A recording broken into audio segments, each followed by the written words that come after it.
Hey, what's up you guys? Just want to bring you a little episode on how you strip fry from an African cichlid, obviously being a mouth brooder. So I'm gonna try not to stress her out too much. That's why I'm going slow with the net. Yes. Alright, calm down. Main thing you want to do is, I got a pipette here, is once I get a good position on her mouth where I can get that open, you do not want... Oh my gosh. So cool. You don't want her to snap her jaw down on these guys, because if she does, she'll snap their spine.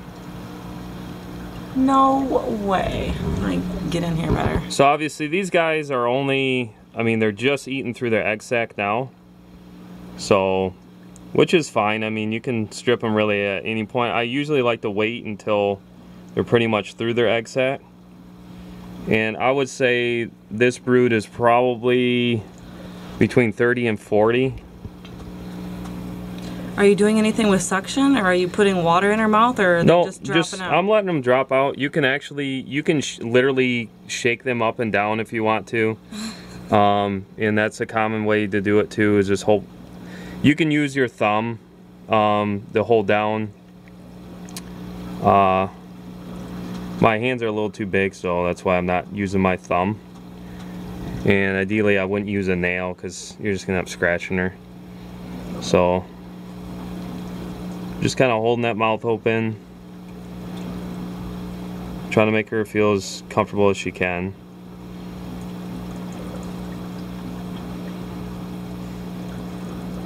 Oh my gosh, that is so cool. Can you see, or is the camera in the way? Let's see.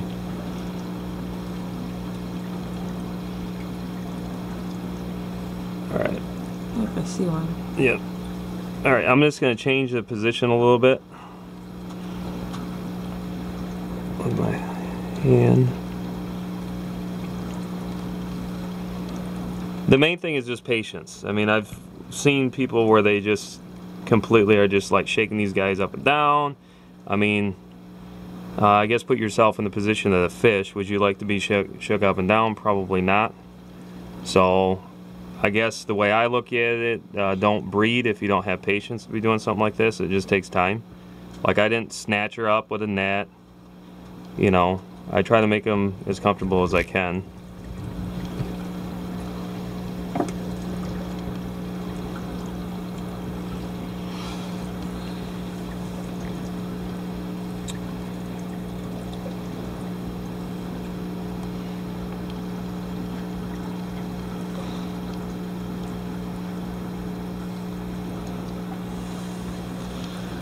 Let her relax for a minute.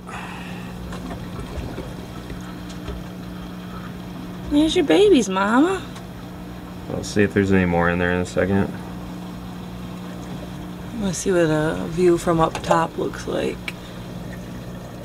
This is yeah, waterproof. Looks like she's got right? maybe a few more in there. I'm just kind of giving her a break.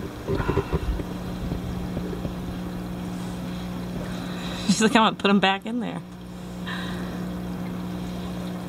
And that isn't uncommon either. I mean, they could actually, I've seen that happen quite a bit, not only with mouth brooding species, but other ones. If they spit them out, I mean, the natural instincts is to pick them back up. It doesn't mean they're necessarily going to swallow them, but they'll pick them back up and put them back in their mouth.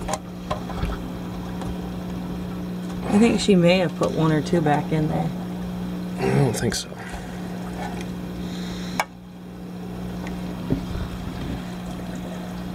I'm going to get a little different grip on her. I'm going to actually take her right out of the water this time, because I need to get a better look inside of her mouth.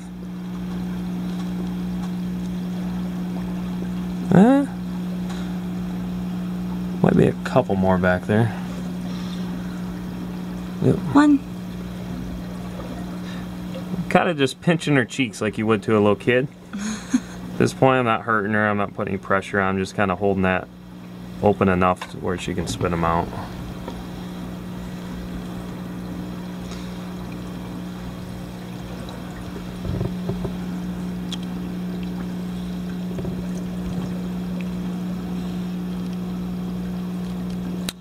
Right, and I can comfortably say, I mean, for the most part, that should be it. I don't see any more in there.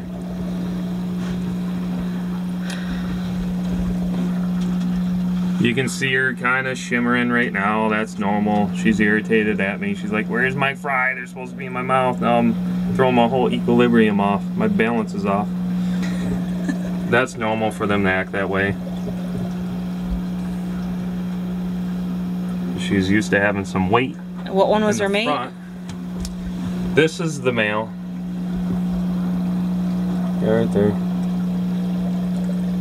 Alright, you guys. Remember, stay encouraged, keep on keeping on, and happy fishing. We'll talk to you.